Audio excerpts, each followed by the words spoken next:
Hi,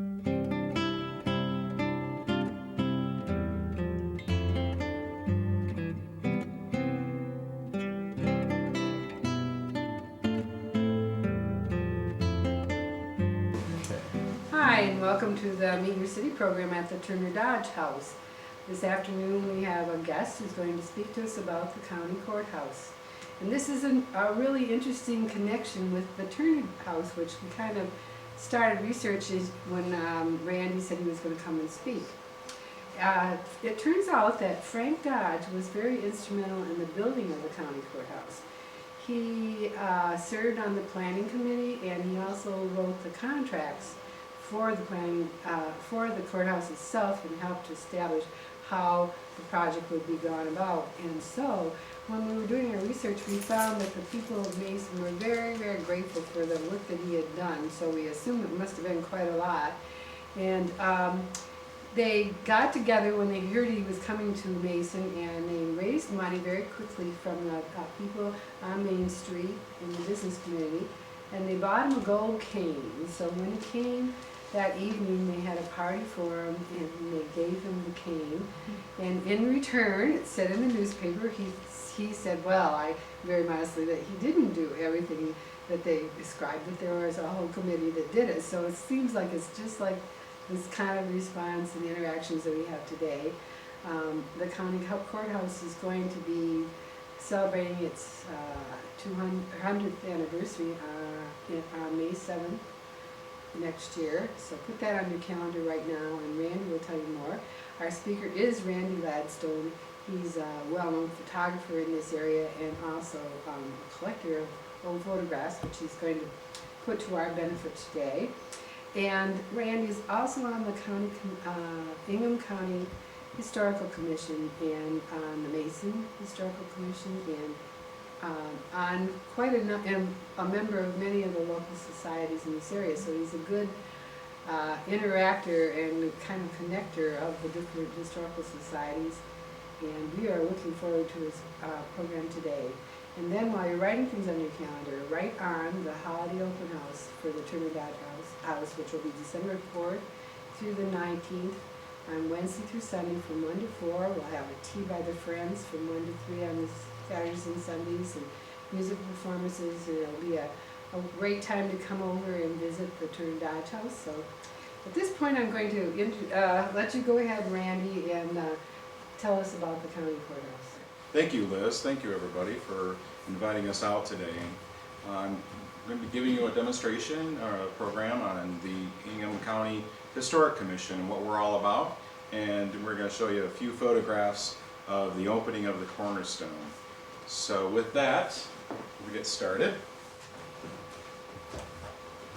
Okay, here's what we do. The Ingham County Historical Commission is appointed by the Board of Commissioners. The Historical Commission studies and advises the board with respect on all matters pertaining to history, arts, as a liaison of the historical matters between the board and other organizations and persons. We keep records of all the proceedings and actions and report back to the board in writing, at least annually, of its activities and recommendations.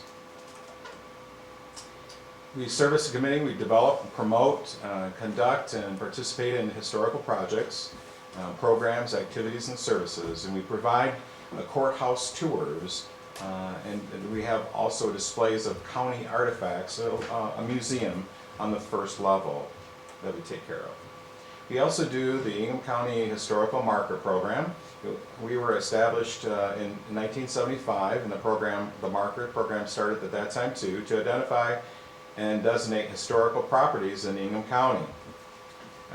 Historical, of course, you can see the historical markers benefit the communities and the entire county by sparking further interest in local history.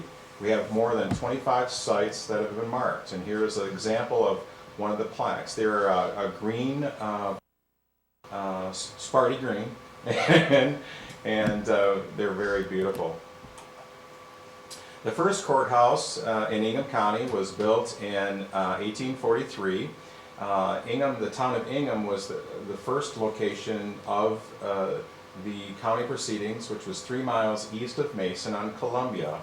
and then it moved into the Mason area. Mason had a bigger city, and we built the courthouse. It was a wooden structure which still exists today.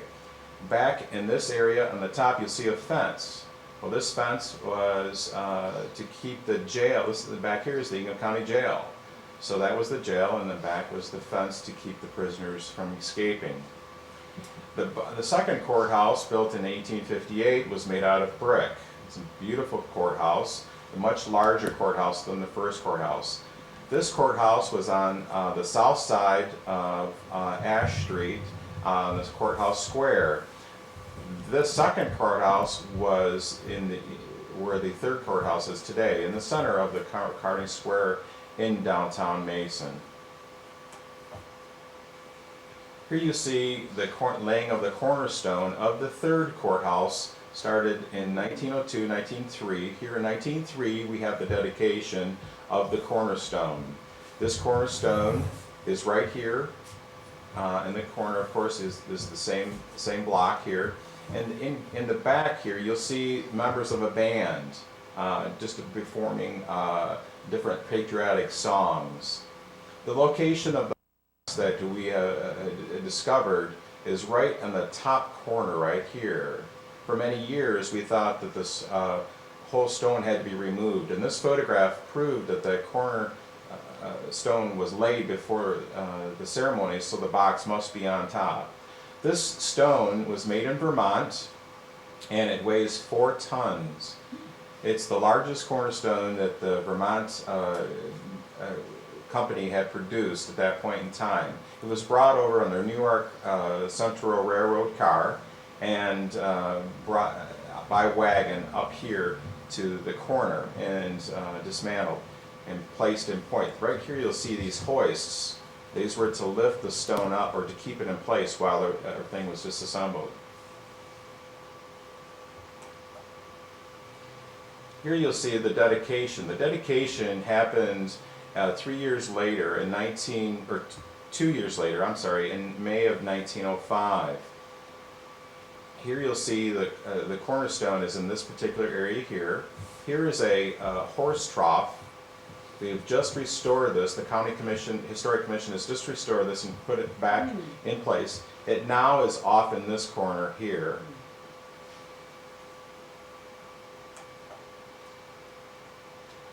This is to let you know that we're having a celebration of this particular building on May 7th, 2005. Ingham got its name from Mr. Samuel D. Ingham. The Act of 1929, the territorial legislature created Ingham County. They called it Cabinet County. It bears the name of Samuel D. Ingham, who was the Secretary of the Treasury under Andrew Jackson. If you notice, a lot of the southern counties are named after Mr. Jackson's cabinet. You have Jackson County, and it's all to try to promote Michigan and the Toledo War Strip. We were really anxious to get that parcel and to become a state. And as you well know, we gave up that strip, that port, that valuable port there, and we got the Upper Peninsula. But we are named for Mr. Ingham. Here you'll see the different townships and when they were approved and organized. Stockbridge was the first, and it was actually called Stockbridge, Michigan Territory, because you see the date of March 26th of 36. It was almost a year before we actually became a state. And here you see Aurelius and Ingham, Leslie, and on down. These are the different townships.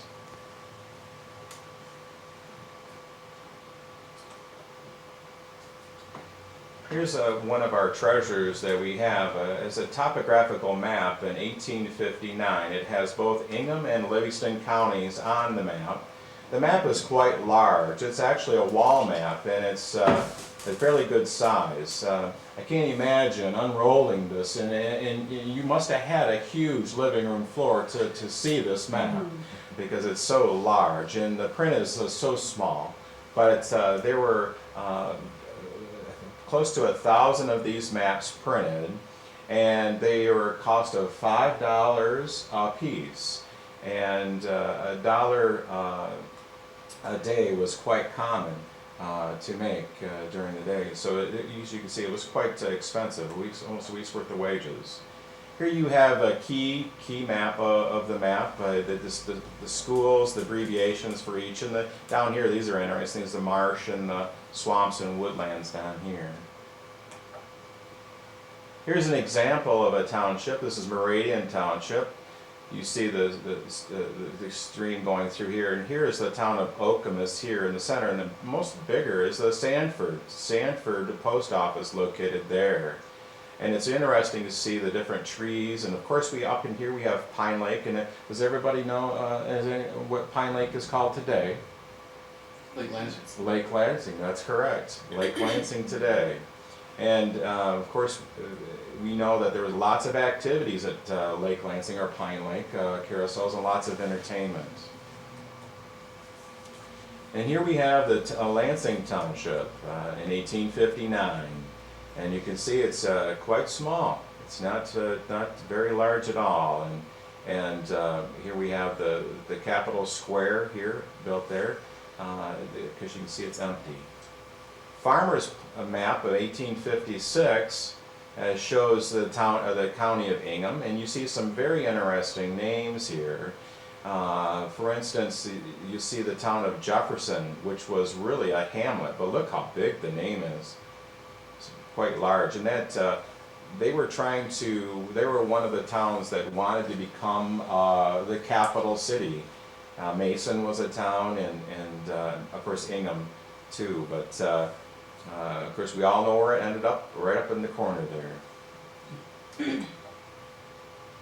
Here's the Colton's map of 1870 showing Ingham County in different colors, the different townships.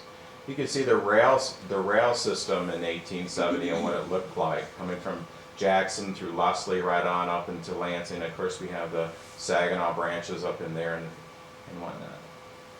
You have Phelpstown over here, which is interesting, and Locke, White Oak. Oops, wrong button. Biddle City.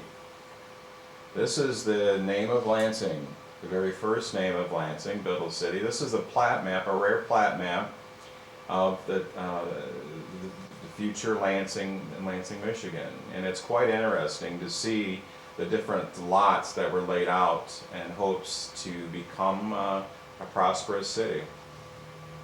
Happy days. Doesn't that look like fun? Don't you just want to be whistling with this guy going down the road? Here we have a rare postmark from the town of Alden in December of, well, the post office existed from 38 to 51. Here we have a rare postmark from the town of Bunker Hill. Poxon was a blacksmith at Bunker Hill, and he had, the whole half of the letter, the envelope is pretty much his advertisement. Here's one from the town of Ingham, in the Ingham post office. Only lasted 20 years. Dansville, this is the 1859 map of Dansville along with the postal record up above. The the RFD. Does anybody know what that would stand for? Rural Free Delivery, that's right. Rural Free Delivery started at the beginning of the century, and it made it very convenient. Instead of going into town to get your mail, it was brought out to you. The town of Dansville is quite interesting. You see the different manufacturers, of course, carriage and wagon, engineers, blacksmiths, lumbermen, and hotels. Hotels were very important in smaller towns because they couldn't get around as fast as we do today with the cars. You had to pretty much, if you didn't want to go in the middle of the night, and you would have to stay at the closest town. And coaches, railroad stage coaches were very common. Dansville had a stage running through itself. Here is the town of Delhi Center, and a rare Delhi Center envelope with the 1854 on it. Of course, we know what Delhi Center turned into. It turned into Holds. Here's a nice shot of Holt. We have the farmer with his milk containers out front of. This is the meat market there. And down below you see the wonderful shot of Holt. And of course the highway 127 went right through Holt. Made it very prosperous. Can anybody tell me what this item is in the middle there? Streetcar, that's right. It's an electric car that went, well, generally went from Jackson to Lansing, but it did branch off and go to different cities from those particular cities. The automobile, the famous, what's the famous automobile that was built in Lansing? That pretty much killed this. That killed this particular idea. It was a good idea for transit, except when the automobile came around, everyone wanted to go places, and this would only take them to certain places. But it was most convenient for other folks. Here we have the Ag and Dairy Labs for MSU. Wonderful shots, and I think they're still around today. Great shot of the entertainment, the canoers going up and down the Red Cedar River in East Lansing. Whoops. Ah, look at here. Stock judging. Look at these judges. Oh, they're judging the pigs, and then of course we have the MAC. What's the MAC stand for? Does anybody know? Michigan Agricultural College. Michigan Agricultural College, that's right. And this was their baseball team in 1909. Probably can get some identification on those. Here is the Pine Lake or Lake Lansing facility. Is a wonderful postmark up in the corner here. 1882, very beautiful. And then down here, look at what we got going down here. We've got a popcorn vendor here, a little boy. Boy, would you just, want to buy popcorn from him. And then, of course, you go through the gates, and there's carousel rides and roller coasters. And matter of fact, I think I even rode on the roller coaster at Lake Lansing in my age. It still was there. Quite an event. Of course, it looks like these look like rails. The rails might have went right up. But an interesting fact, my grandfather, Roy Gladstone, was one of the balloonists that used to perform at Lake Lansing or Pine Lake. And he would do different trapeze acts on the balloon and then parachute down. Back then they were actually hot air balloons. There was no tanks. You heated them up with fire underneath, and then they went up, and not knowing where they would come down would be kind of a scary thing, but I don't know if I could do it. Here, look at here, we got that beautiful steamer. Isn't that just a beautiful thing? There's two of them, it looks like. This looks like the fancier one up above. And then of course we have the Iser Clubhouse. Wonderful photograph of that. And back here is where the boats would be parked, and the fireplace. Well, they had to haul out wood all the way out to the middle of the lake. And I think this must have been a very prominent clubhouse for many yachters. Oh my, look at here, the Hazlitt Meat Market of Al's House. You can see, of course, today all of our meat is in the freezer, but boy, look at today. For the photograph, he's got all the goods out, the best of the meats, the best of the best. We have the sausage links in the back, and that burger here, and the boy looking on, and the chops, and all the things going on there, and the telephone in the back, and the string up in here, and look over here, there's an oil lamp hanging up there. Today, we wouldn't think this was too healthy, but for photographs, they even would go out in the street in front of their stores and lay out this meat after meat hanging from the rails. The town of Michigan, this was the second name of Lansing. This is an interesting map that actually shows the town of Michigan right here located in the middle. And this is a rare postmark. Michigan, Michigan was the name. Not very long. As you can see, it was only 1 year. It wasn't long at all. Can anybody tell me what this building here might be?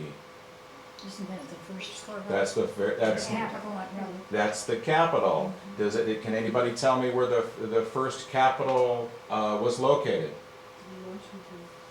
Maybe here in Lansing. It's kind of a trick question. Yeah, the First first capital was was in in Detroit. That's right. Oh. The first Capitol was located in Detroit. This is the second Capitol, and it was moved and built in 1848. And then, of course, we know today the beautiful third Capitol. So this is a very nice view of both second and third Capitols. Here's the town of Lansing in 1859. Let's see if we can get this to become larger here for you guys. That's as large as we can get it. So we see here, this is 59, and we know that the Capitol is here, right?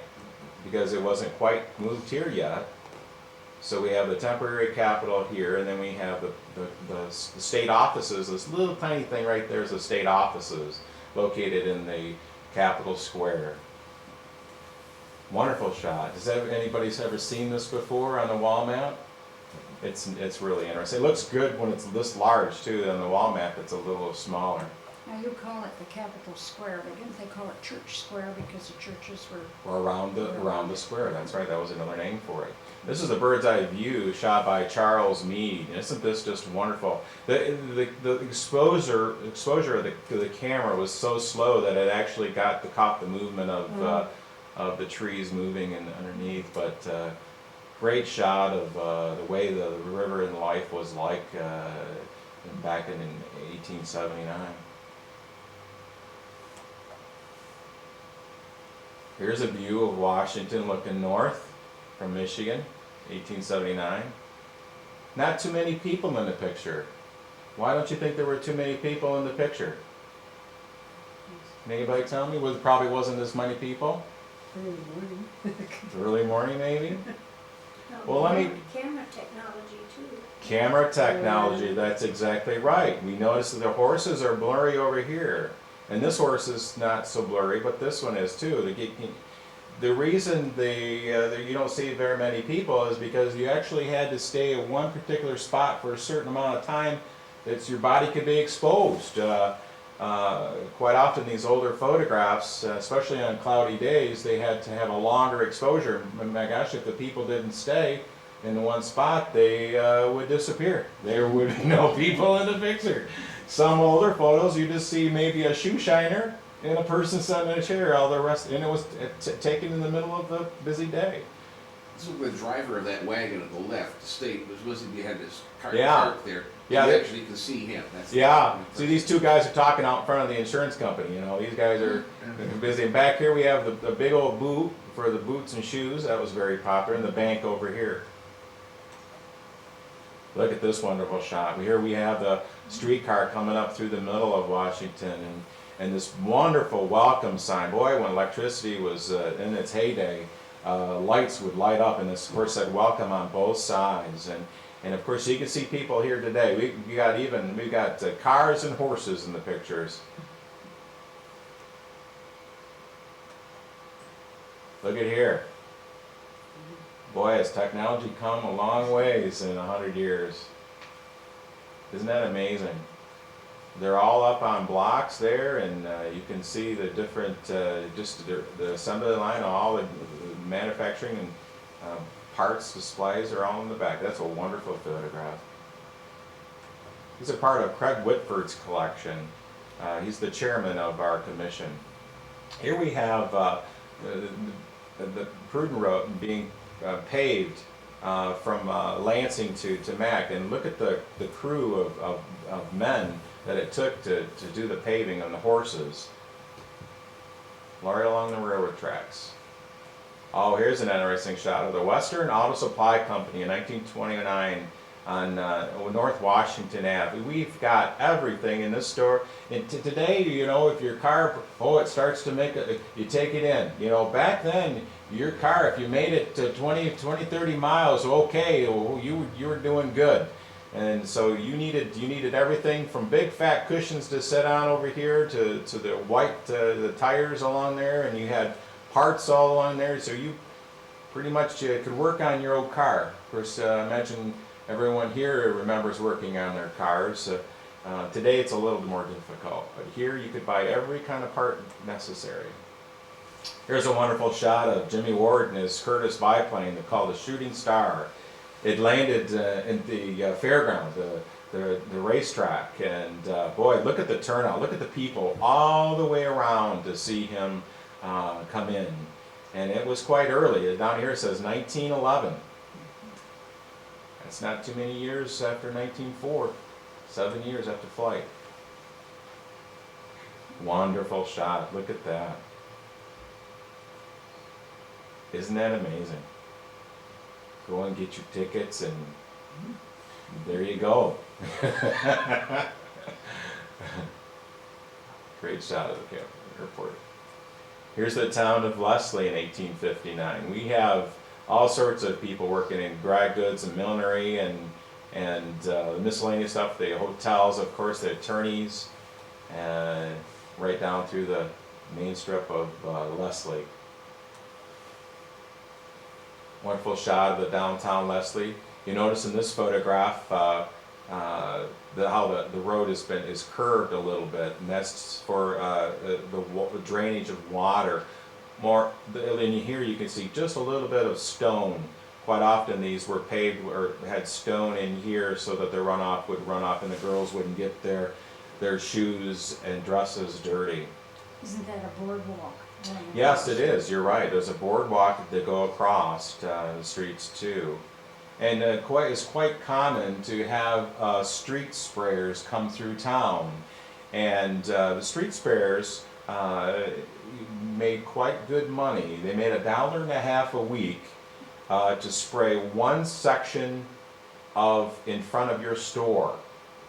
Now, if I was your neighbor and you always sprayed your street, and I decided I wasn't going to spray my street this week, and the kids would race up and down with their horses, and the wagons would go by, and the dust would fly in your store, you would come and pretty much be barking at me to pay that $1.50. And so you know that this street sprayer got paid each place $1.50, and he made quite a bit of money doing it. Here is a very rare postmark that was just purchased last year of the town of Mason Center. This was the town of Mason, the first name of Mason. And these were hand canceled.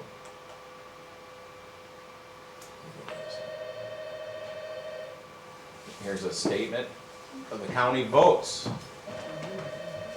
We know a little bit of something about voting, don't we? Being November 4th of 2004. And here's all the votes and how they all ended up right here in the tally at the bottom. And this was in 1843. That's quite a long time ago. This is the city of Mason in the Mason district here. We see these things look like caterpillars here. Isn't that odd? That is the esker, or the hogsback, and if you notice today, there's a lot of gravel companies in Mason, and they remove those eskers and have prospered from the gravel that's come out of those. And here we have, of course, the county courthouse located in the middle. It was only 11 years old, and the original one was located right here. Here is a wonderful shot of the train coming in from Lansing, direction of Lansing into Mason, and we see the flagman. The flagman had a really important job of stopping the cars. There were quite a few accidents with cars coming through, and trains arrived quite often, very frequently. Here we have the lumber yard, and back in here is the depot, which is now the Mason Depot restaurant you can visit. Here's one of those hot air balloons up the top that my grandfather had took a ride in. It was quite an event to have the county parades and GAR parades and Memorial Day and all sorts of events in Mason, and this was one of those events. This was a GAR, a Booster Day parade, I should say, and they decorated the cars up and down the town of Lansing. And back here is the standpipe, this water tower that was supplied in 1898 with water. Very rare postmark of the town of Moravian, Michigan.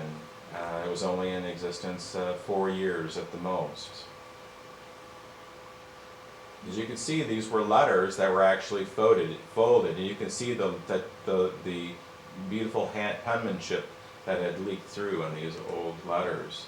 Here's a great shot of Meridian and sugar beets going out in town. What do you think they're waiting for? Train. The train. That's right. Right here is the railroad tracks. See this post right here, and they're all waiting for the train to be loaded on. Of course, they had all big payloaders and stuff to take it right off the wagons, didn't they? Well, they did. They had to do it by hand, and I imagine that the first ones up here got in early because they didn't want to have to wait very long. Over here we have the Doty House Hotel. So where's Meridian now? Does it still exist? It's part of Okemos, isn't it? I think so. Is it actually, I mean, are there buildings there? This isn't like near Hamilton and Okemos Road or anything like that. We've got a map of Meridian Township. We can go back to that. That's a good point. Where these buildings are still in existence or not. Quite often, the wooden buildings didn't last long in these smaller towns with fire. Do they change do you think they changed the railroad tracks and what they are? Well, now? this has got to be going right to Lansing. So this is, I would assume. Well, it's hard to tell from this photo if it's looking east or west, but I would assume that this is east over this way. Mhm. And so this is the railroad tracks going through. Where they go through today would be. Well, see, that's right now on Okemos Road, the tracks sort of diverge there. There's one that's down there where Mr. White used to have his violin repair shop, down there, just near where the old Okemos Bar and Theater used to be near where Del the Dental is. There's one track there. Oh, yeah. And there's one that verges up, once it verges from the crosses the Red Cedar River, and it goes up towards Hazlitt. I mean, it doesn't actually go, that one line goes up towards Hazlitt, right after, goes through that underpass, crosses under Grand River Avenue, and ends up in sort of a northeasterly direction. Yeah, that's true. And the other one goes more southeast, South of it, yeah.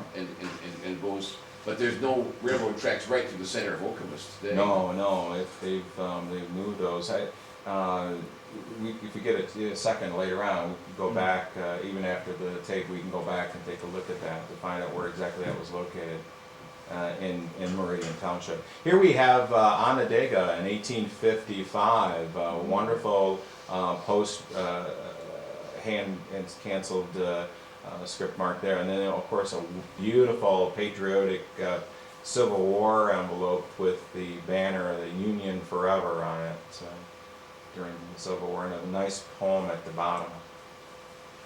Here we go. This is 1859 though. So we see Pine Lake Street going out there.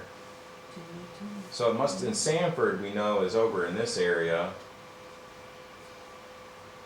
But in Okemos, we have the cabinet makers, the inns, the merchants, and carpenters located around the river. You see something? The big plot of land there. But right under who's that right there? Does anybody know who that might be? There's our terminus Yeah. on Pine Lake Road. Looks like he's got a house right there. Looks like he's got some land there too, Yeah. that wasn't being plotted. So this is a cabinet maker on the key. Is that what it said? On the key. It said it was a cabinet maker. Well, that's interesting. Here we have a shot of the Red Cedar River, a beautiful shot with the bridges going across, and then the Baptist Church in Okemos. Red Bridge. Hmm. Yeah. Now, Mr. Whitford didn't put on here where this is located. Trying to get an idea of the map, but it's hard to see. But Red Bridge post office was it was in existence for quite a while, a lot longer than most. There's a state marker there yet. It was there. Right, 62 was when this envelope was mailed out from Red Bridge. Sanford, here's that close-up map of Sanford. And the post office would have been located just across the river from Okemos then. You know? It's kind of confusing where actually it was located. And usually right where the PO is where the city was located. And this is interesting here. Is this the railroad?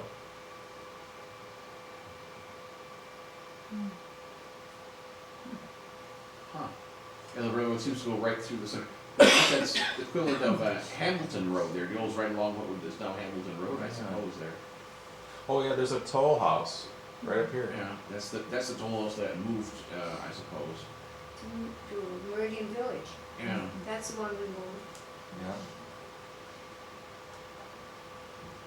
Stockbridge, 1848, a letter from Beebe. Beebe was one of the first pioneers in Ingham County. Started up through Stockbridge, and he has a wonderful diary that's up at the State Archives that explains the towns that he went through and the wilderness that he went through. Some wonderful advertisements from Stockbridge. We have a dental surgery. And quite often dentists were barbers. Here we have a very interesting New Year's ball from the Hoyes Hall in Stockbridge in 1874. He lists the floor managers and the music provided by. But look at the bill, $2 in 1874. That was a pretty good party. You know, when you didn't get paid very much, that was worth a little bit of money, a little fun. And here we have, this is looking west from the Four Corners in Stockbridge, and here we have the Glacier Gay Bank here, and going out of town. Dirt roads. Here we have a check for the commercial bank that's right here for $6,000 in 1901. It's made out to George Glazier. And what we got down here? George Glazier and Gay. Made himself out a nice check for something there. Probably well deserved. No. So, Here we have a shot looking the opposite direction. Actually, we're standing in the same position, except we just turned around and photographed the other side. Here's a hotel, a fancy hotel. Of course, every town had to have one. Wonderful shot of the Grand Trunk Depot in Stockbridge, not too large. And then here we have the elevator, very large. Town of Weberville, we have J.R. Dart and the railroad bridge and timbers. Very neat, 1881 postmark of Weberville. Williamston, town of Williamston. We have the grocers and hotel keepers and physicians in town. And of course, we think this might, I don't know if that's a sign of paved roads in there or not. Of course, we know, I have an idea what that might be. What do you think that might be? What was going through there in 1859? The Plank Road. Plank Road, okay, Oh, Plank Road. Hell's Hay. There you go. And that was a way to advertise their Plank Road, Wow. the Turners were very, very prominent. to help the Plank Road. Yeah, that was such a convenient thing for the muddy days of, look at the Williamston in the 1900s. So that became Grand River Avenue then, later on. I suppose. It sure Yeah. did. Yes, it did. And this is the website that you can get more information on the artifacts and things that can come out of the courthouse, Cornerstone, and other. We have the Pioneer, Frank Adams Pioneer book online, 1923 of Ingham County. It's quite thick, 8,000 pages have been scanned and put online in a PDF format for people to see. You can get forms for your historical landmarks too. Okay. Now let's show you. We have, what do we have? About 10 more minutes. Is that about right for the video? Let me show you. Oops, wrong one here. Let me show you a little bit about the cornerstone dedication here. Here we have a view. This happened on May 20 or October 26th at 6 p.m. And here we have a good turnout, a large group of people, kids and all. And now here are our commissioners and prominent people, the reverends and mayors of different cities. Here we have another shot of the crowd to show the kids. These are the Masons. We have the Masons from Mason Lodge, I think it's number 70, have performed the actual dedication of the cornerstone in 1903. And the lodge is still in existence today, and they were back this past month to receive the cornerstone box from the cornerstone. We have Ivan Kerr, who's the master, and Ted Hall, who is on the board of Michigan Masonics. Here, over in this corner, are the workmen being ready to do the cornerstone itself.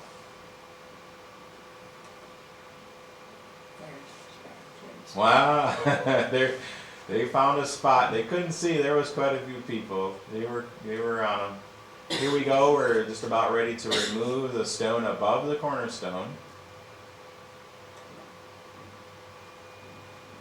Schiffer Mason were the masons that to remove the stonework and cut it out. Here we're digging out the box. And there is the box.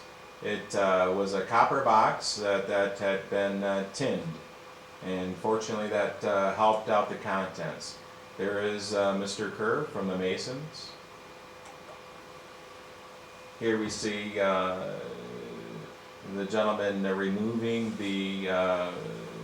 or looking at the beading along the box. We have Mr. Whitford down with the glasses looking at it. He's the chairman of the Ingham County Historic Commission. I think president of the Greater Lansing Historical Commission also. And lots of kids. Look at the kids. Isn't that wonderful to see the kids gathering around?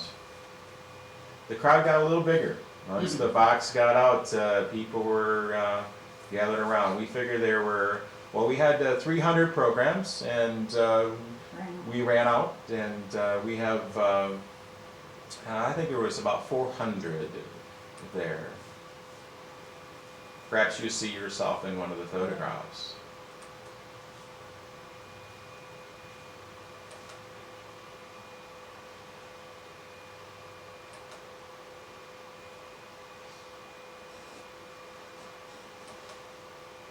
There's the cracking, the very opening, the 100-year-old air coming out of there.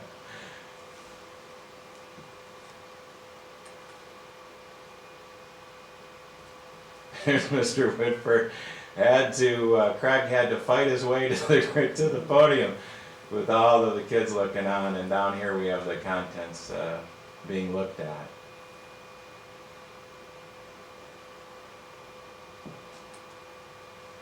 He was explaining that we're going to be going back into the courthouse. We had refreshments inside for the public, quite not enough refreshments, so we weren't expecting this size crowd. We were very pleased that this many people came out.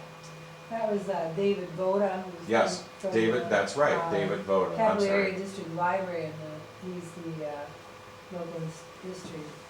Yep, he's the archivist at in the room down there. That's right, David Voda. Here we have the papers look in very good condition.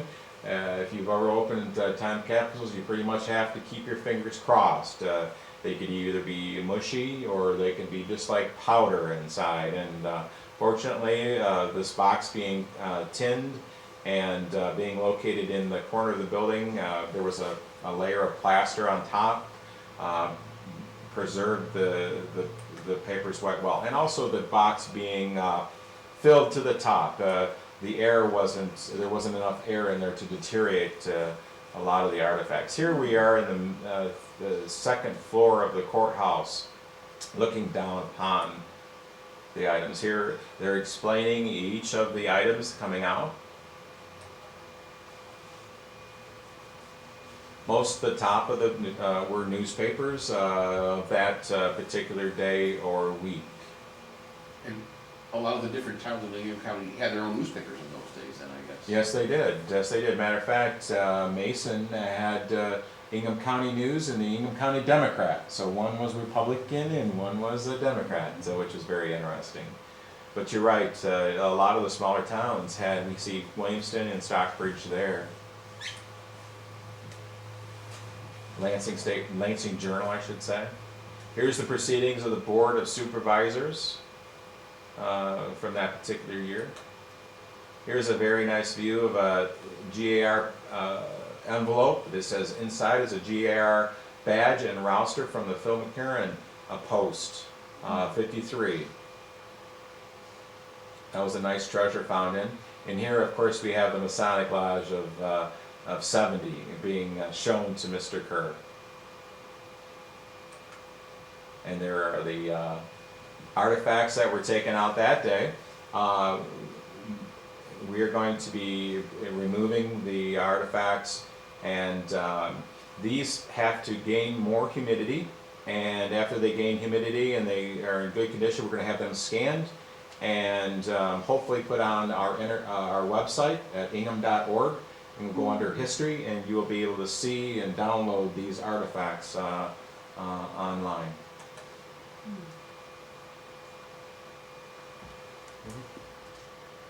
Okay. All right. Is there any questions? Anybody like to ask any questions? Or we pretty much? What did you do with the artifacts then? Or what will you do with them? The artifacts are going to go into our museum at the courthouse.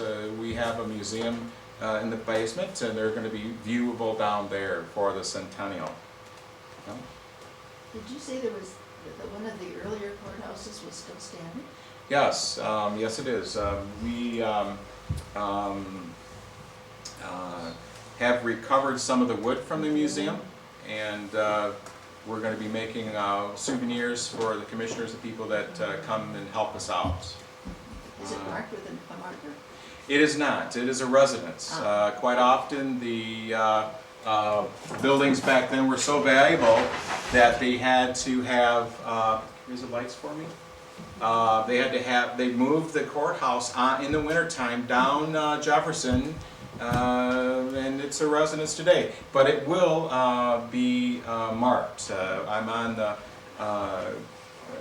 path to mark the town of Ingham, the town of, or this particular courthouse, the first courthouse, and where the original county buildings were located in Mason with our markers. Yes, ma'am. Randy, do you have a copy of the reproduction of the Gale 1859 map that I abstracted all the names from? And I took all the Yep. names off, and then there were so many initials that we filled those in from the land records and from the tax rolls. Yep, that, if you go to ingham.org and go to the history section, we have the 1859 Ingham section of that map in PDF format, so you can copy that off on your printers at home. So that's done, that's one of the items that we do. You still have that wall map in the courthouse, do you not? Yes, we do, yep. The one the copy that's in the state archives has been damaged. Someone has cut out Yeah, certain townships. yeah, And when we reproduced that map, yeah. the Greater Lansing Historical Society and the Livingston Group Yeah, did that. opt out, yeah. And, That's a good question. That's a very valuable map, and it should be looked at. The indexing of it was a wonderful thing because there's so many names on it. Are there any other? This is one flat map, not an atlas, it's one big. It's huge. a wall It's a map. wall Wall map. map. It's 5-6 feet. Is that the one that had the original picture of the Turner Dodge house? yes, Yeah. the border of that map, which we had to sacrifice Uh-huh. had to sacrifice our copy, the copy my husband bought, to have it printed. And on the periphery, the border of the map, there was the picture of this house Yep. as it appeared. That's right, and along all the borders, there are towns, images from Livingston and Ingham County. And you may see where you live on, as one of those images around the edge. It costs quite a bit of money to have your house put on that map, if I remember right, One so. of the interesting things that we found about those images of the buildings, Mhm. that they were actually in the shape of the building. Oh, This uh-huh, was true of when we researched Marshall, Michigan, oh, uh-huh, and it was true here. When you see the Turner Dodge house on that map, yeah, it is in the shape of the house as it appeared at that time. oh, very interesting.